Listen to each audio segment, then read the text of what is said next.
बच्चों, आज के इस वीडियो में आपका बहुत बहुत स्वागत है।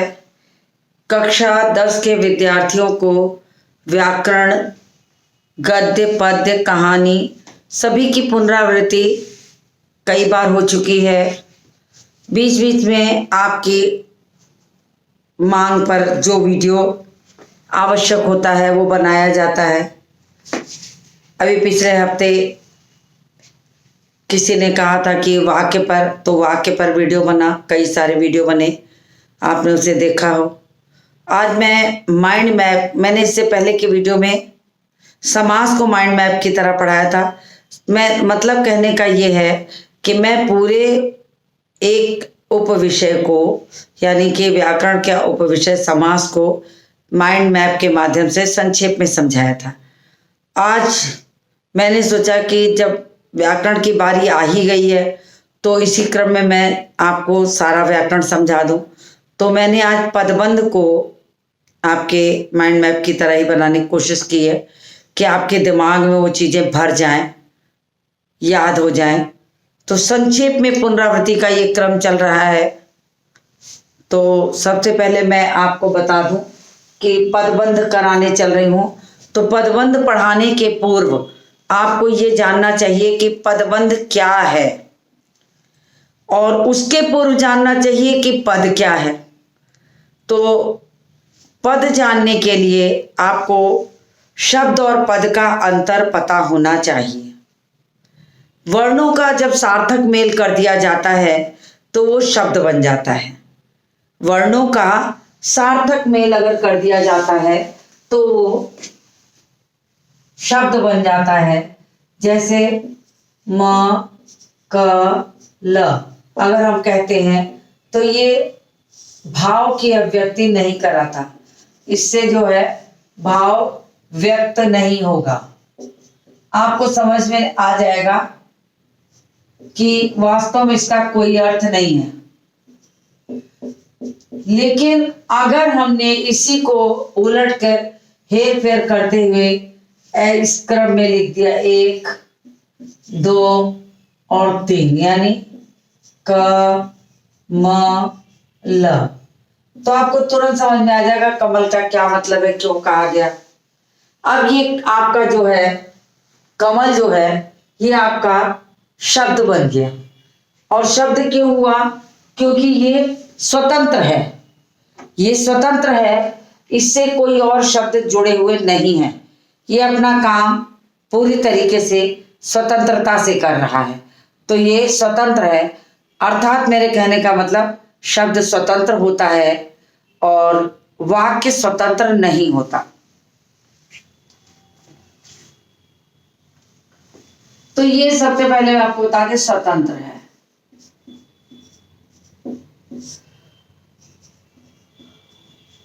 हो गया। अब शब्द और पद की बात करते हैं। शब्द और पद, तो एक परिभाषा तो मैंने पहले ही आपको बता दी कि शब्द जो होता है वो स्वतंत्र होता है। तो ये स्वतंत्र है तो शब्द है। पद स्वतंत्र नहीं होता। पद स्वतंत्र नहीं होता कहने का मतलब है कि ये स्वतंत्र है। जब यही शब्द वाक्य में पिरो दिया जाता है तो इसकी स्वतंत्रता छिन जाती है, फिर ये स्वतंत्र नहीं है। फिर ये वाक्य के अन्य जितने भी पद हैं उनसे इनका संबंध जुड़ जाता है, और संबंध जुड़ने के कारण पद जो है वो स्वतंत्र नहीं है और शब्द जो है वो स्वतंत्र है। जैसे कहा जाए कि कमल तालाब में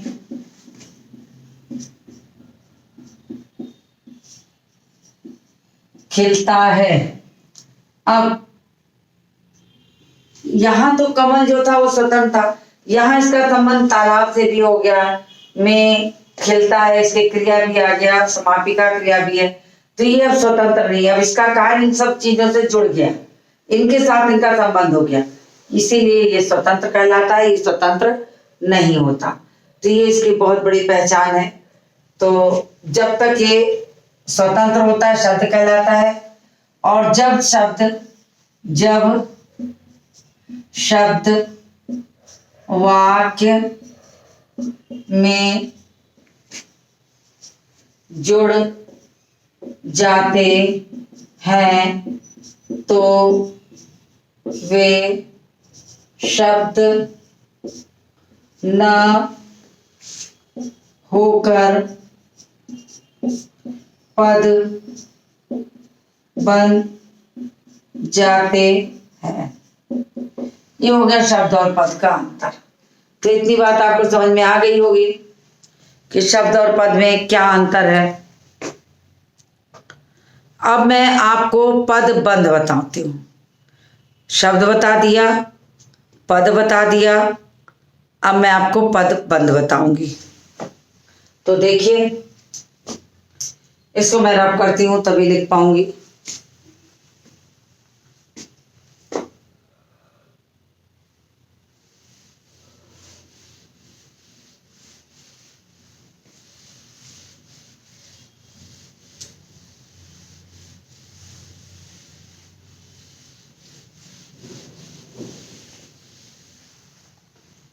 अब पदबंध की बारी आ गई।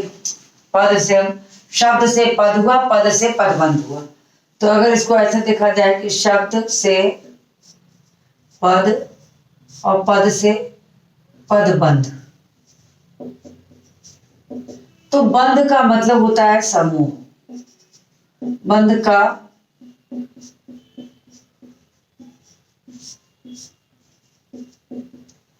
तात्पर्य है समूह।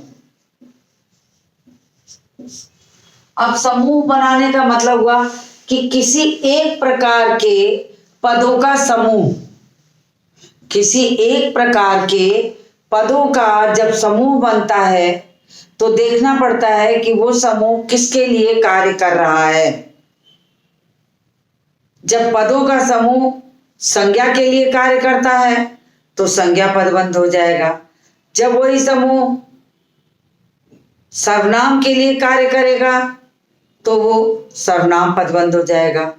जब वो समूह संज्ञा और सर्वनाम की विशेषता बताने का कार्य करने लगता है तो विशेषण हो जाता है। तो मैं वो आगे बताऊंगी, लेकिन अभी आप इतना ही जानिए कि वास्तव में जब पदों का समूह किसी एक पद के लिए कार्य करने लगते हैं तब हम उसे पदबंध कहते हैं। तो पदबंध की परिभाषा क्या हो गई कि कुछ पदों का वह समूह जो किसी एक पद के लिए कार्य करने लगे तो उसे पदबंध कहते हैं।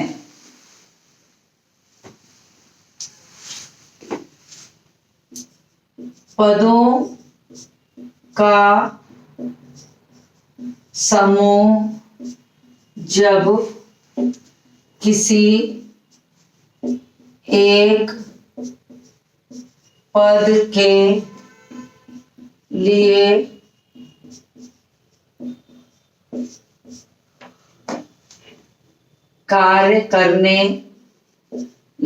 लिए कार्य करने लगे तो उसे पदबंध या पदों का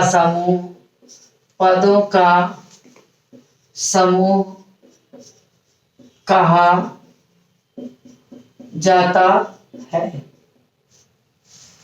तो ये मैंने आपको साधारण भाषा में समझा दिया परिभाषा। अब मैं एक माइंड मैप बनाने चल रही हूँ, तो मैं इसको भी रब करूंगी क्योंकि माइंड मैप में थोड़ी सी जगह ज्यादा लगती है, लेकिन इस माध्यम से आप जल्दी से याद कर सकते हैं। तो आपने इसको समझ लिया होगा, तो मैं इसको रब कर दूं, इसकी आवश्यकता नहीं है।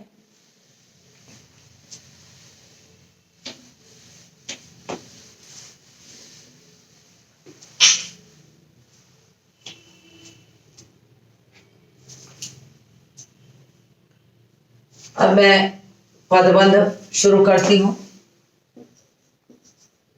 पदबंध का पहले माइंड मैप बनाऊंगी, फिर मैं आपको उसे समझाऊंगी। तो माइंड मैप मतलब पदबंध के प्रकार से बनेगा। तो कुल कितने प्रकार होते हैं वो देखिए, 1 2 3 4 और 5। तो सबसे पहले मैं लिखती हूँ संज्ञा पद बंध, फिर सर्वनाम पद बंध,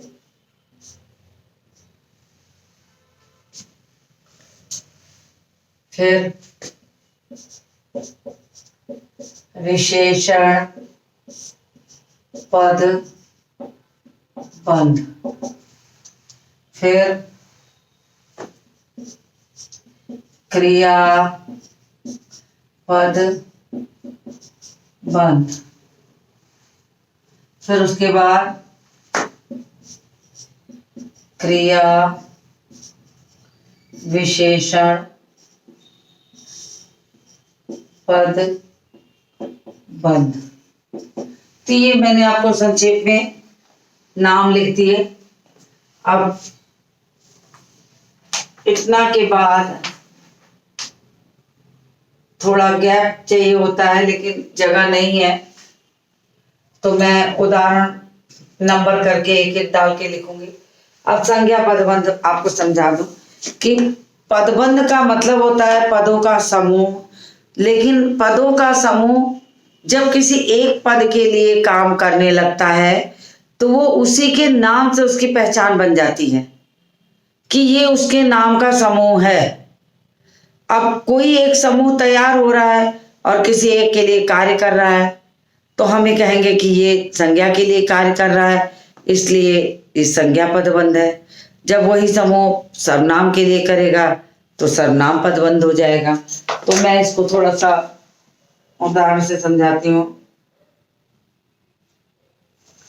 मैं उदाहरण, मुझे लग रहा है कि और नीचे मुझे लिखना पड़ेगा, नहीं तो उदाहरण समझाने में दिक्कत होगी, गैप ज्यादा करना पड़ेगा। तो मैं इसको फिर से लिखती हूँ।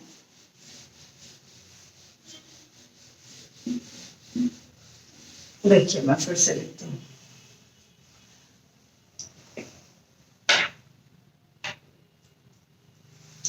अब देखिए इसका उदाहरण लिखेंगे कैसे कि घर के आगे लगा पेड़ गिर गया। अब आपका घर के आगे लगा पेड़, ये संज्ञा पदबंध हो गया। दूसरा लिखती हूँ, आसमान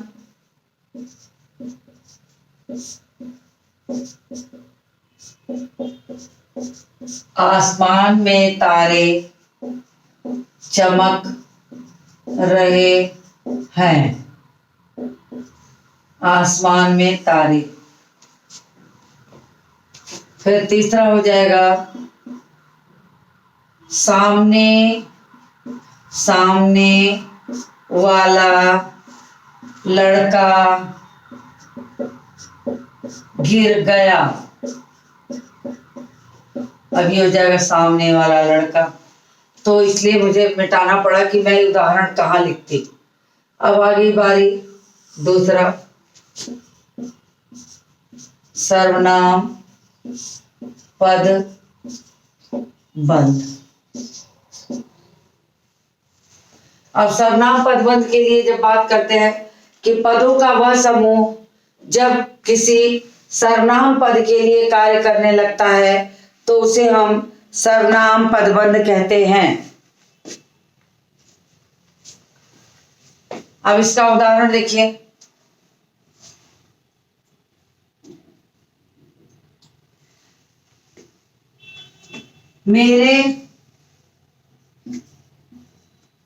मेरे बचपन का साथी मोहित डॉक्टर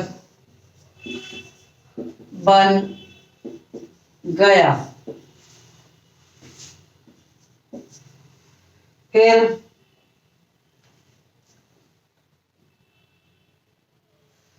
फिर अगला है बिजली से फुर्ती। बिजली से फुर्ती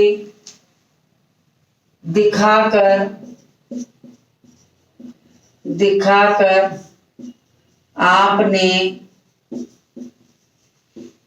घोड़ा पकड़ लिया।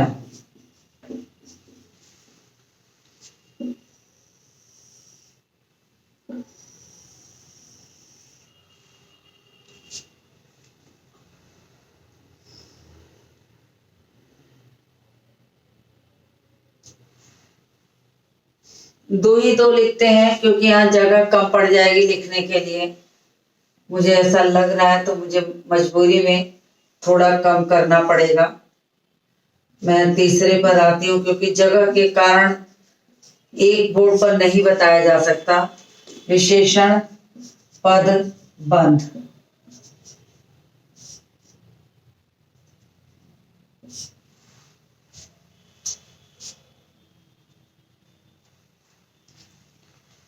पदबंध से ही अगर आपको संज्ञा, सर्वनाम, विशेषण और क्रिया विशेषण अच्छी तरह से आता है तो फिर आपको कोई कठिनाई नहीं होगी।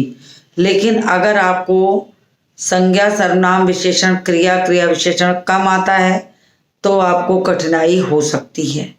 इसलिए आप पदबंध पढ़ने के पहले एक बार अपना पूरा व्याकरण, संज्ञा, सर्वनाम, विशेषण, क्रिया विशेषण जरूर दोहरा लें, क्योंकि अगर आप दोहरा लेंगे तो आपको आसानी से समझ में आ जाएगा, अन्यथा आपको दिक्कत होगी। अब साधारण भाषा में इसकी परिभाषा को एकदम संक्षेप में दोहरा दें कि संज्ञा किसे कहते हैं, तो संज्ञा कहते हैं किसी व्यक्ति, वस्तु, स्थान के नाम को संज्ञा कहते हैं। फिर आती है सर्वनाम किसे कहते हैं, तो संज्ञा के स्थान पर प्रयोग किए जाने वाले शब्द को सर्वनाम कहते हैं, तो आपने ये जाना। अब विशेषण किसे कहते हैं, विशेषण जो संज्ञा और सर्वनाम की विशेषता का कार्य करने लगता है उसे हम विशेषण कहते हैं। फिर क्रिया किसे कहते हैं, जिस शब्द से किसी कार्य का करना या होना बोध होता है उसे हम क्रिया कहते हैं। क्रिया विशेषण किसे कहते हैं, तो क्रिया विशेषण में जो शब्द क्रिया की विशेषता का कार्य करने लगते हैं उन्हें हम क्रिया विशेषण कहते हैं। तो संक्षेप में ये जानकारी आपको होनी चाहिए, नहीं तो आप पदबंध की पहली सीढ़ी का आपको पता नहीं होगा। जब आपको शब्द पता नहीं, जब आपको पद पता नहीं होगा तो फिर पदबंध बहुत कठिन हो जाएगा आपको जानने के लिए। तो मैंने आपको इतनी बात समझाई, अब विशेषण पदबंध समझाती हूँ कि जो पद समूह, अब यहाँ पर जो पद समूह जब संज्ञा के लिए कार्य कर रहा था, संज्ञा के लिए कार्य कर रहा था तो ये संज्ञा पदबंध था। जब वही पद समूह सर्वनाम के लिए कार्य करने लगा तो सर्वनाम पदबंध हो गया।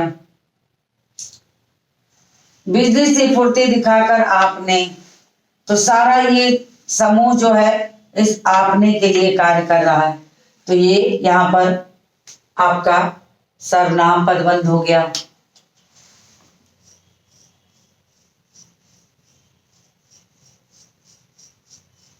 ये हाईलाइट करने का तरीका है ताकि समझ में आ जाए, नहीं तो ज्यादा लिखे वाली चीजें जो होती हैं वो आपको स्पष्ट नहीं होंगी। मैं थोड़ा सा इसको हाईलाइट इसलिए कर दी। तो विशेषण पदबंध की बारी आ गई। तो जो पद समूह संज्ञा और सर्वनाम की विशेषता का कार्य करते हुए वाक्य में जुड़े होते हैं उन्हें हम विशेषण पदबंध कहते हैं। तो इसकी परिभाषा मैंने आपको समझा दी। अब मैं इसका एक उदाहरण लिखती हूँ। तेज, उदाहरण लिखती हूँ, तेज चलने वाली गाड़ियां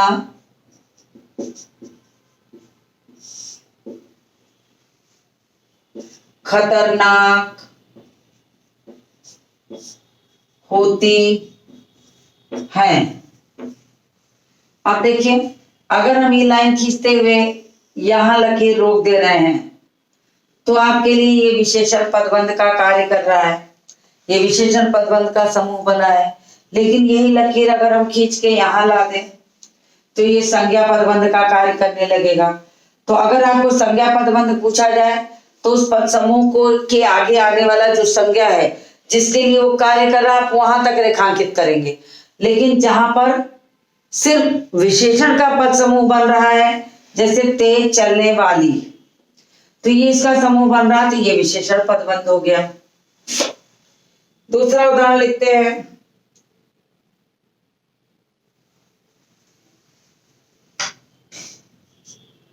मोहन बहुत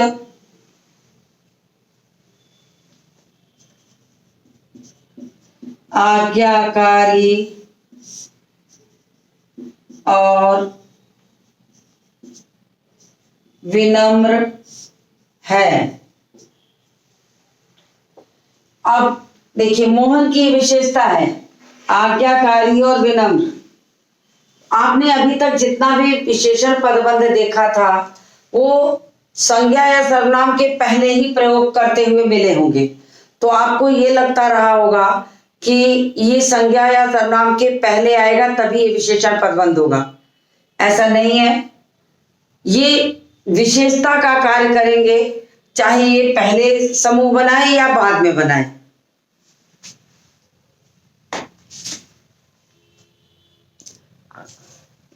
तो ये मोहन की विशेषता है कि बहुत आज्ञाकारी और विनम्र है।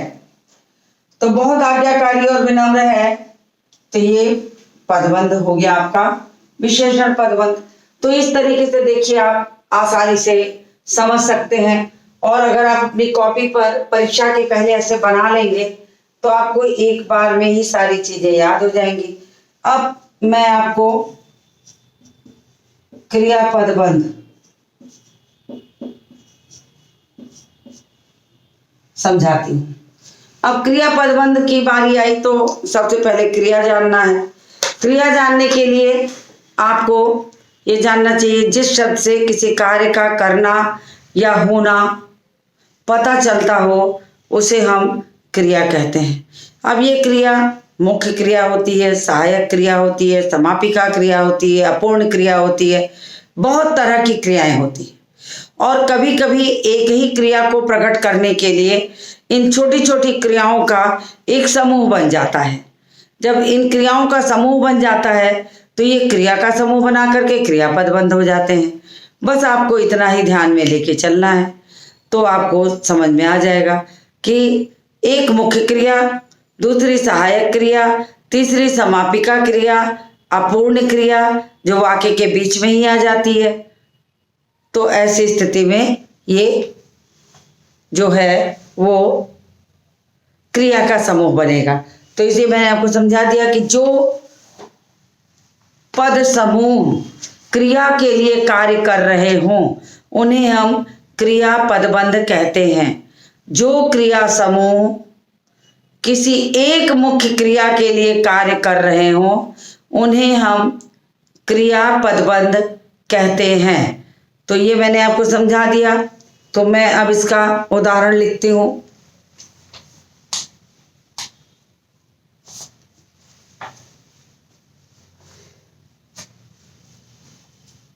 उदाहरण है सुरेश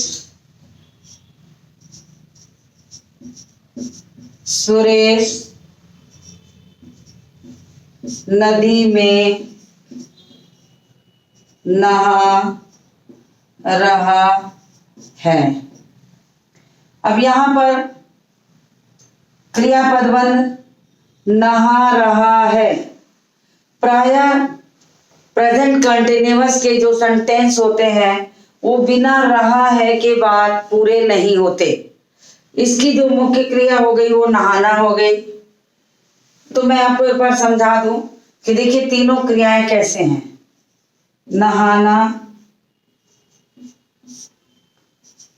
रहना और होना, ये तीन मुख्य क्रिया यहाँ पर है। लेकिन ये पद समूह बनाते समय इनका रूप परिवर्तित हो गया। नहाने की मुख्य क्रिया के साथ यहाँ पर रहा हो जा रहा है, होने की मुख्य क्रिया के साथ यहाँ पर है हो जा रहा है, तो नहा रहा है बन जाएगा।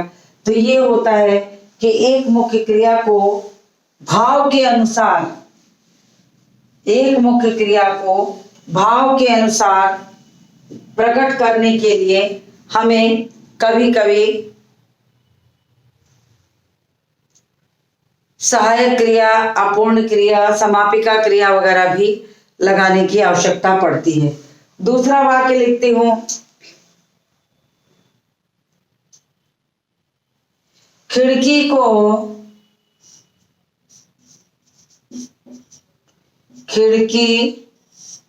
को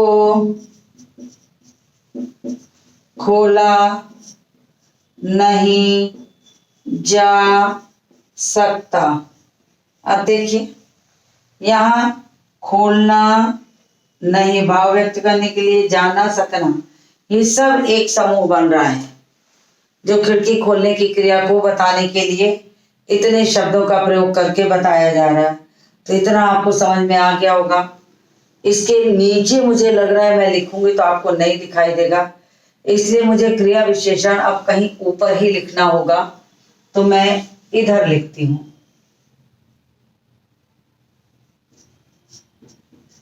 क्रिया विशेषण पद, तो मैं अभी इसको इधर लिख देती हूँ, क्योंकि आपको समझने के लिए जो आवश्यक है, जिसके लिए ये मैंने माइंड मैप बनाने की आवश्यकता समझी कि रिवीजन के दौरान आपको कम समय में अगर पूरा पदबंध पढ़ाना हो तो कैसे समझाया जा सकता है, यही चीज मेरे दिमाग में चल रही थी, जिसके कारण मैंने ये सोचा कि मैं संक्षेप में समझाती चलूंगी और उसको विभाजित करके हर एक का वाक्य लिखूंगी और आपको वो समझ में आ जाएगा। तो मैंने वही करने का प्रयास किया है कि आपको अच्छे से समझ में आ जाए। तो क्रिया पदबंध तक मैंने आपको समझा दिया, अब मैं क्रिया विशेषण पदबंध की बारी है। तो क्रिया विशेषण समझाने के पहले मैं आपको पहले बता दूं कि क्रिया विशेषण होता क्या है। क्रिया विशेषण एक अव्यय है जिसमें लिंग, वचन और कारक के अनुसार परिवर्तन नहीं होता। ये अव्यय है, ये कभी भी व्याकरण के नियमों में बनने के बाद भी इसमें परिवर्तन नहीं होता। हाँ, अगर हम कहेंगे लड़का तेज चलता है, लड़की तेज चलती है, क्रिया परिवर्तित होकर लड़का और लड़की स्पष्ट हो रहा है, लेकिन क्रिया विशेषण पदबंध तेज में कोई परिवर्तन नहीं हो रहा है। तो यही यहाँ पर, यानी कि वो pद समूह जो क्रिया की विशेषता के लिए एकत्र होकर समूह बना रहे हैं, उन्हें हम क्रिया विशेषण पदबंध कहते हैं। ये आपको ध्यान में रखना है।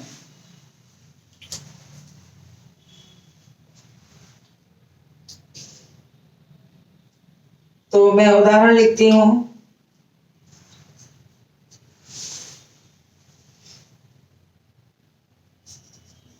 अपने बच्चों के साथ वह चला गया। तो के साथ, फिर दूसरा हो गया इसका वाक्य, सुबह से शाम तक वह खड़ा रहा। और सुबह से शाम तक खड़े होने की विशेषता है ये कि सुबह से शाम तक वो खड़ा रहा। तो कुल मिलाकर मैंने आपको यहाँ पर पदबंध समझा दिया पूरी तरह से। आपको स्पष्ट हो गया होगा कि पद किसे कहते हैं, शब्द किसे कहते हैं, पदबंध क्या है, उसके कितने प्रकार के भेद हैं, सब मैंने यहाँ लिखना भी, एक एक उदाहरण भी लिखा है, साथ में आपको समझाते चले हैं। तो मुझे उम्मीद है कि ये माइंड मैप जो है इसके माध्यम से आप कम समय में पदबंध अच्छी तरह से पढ़ सकते हैं। तो इसी के साथ मैं इस वीडियो को समाप्त करती हूँ और मिलती हूँ आपसे अगले वीडियो में।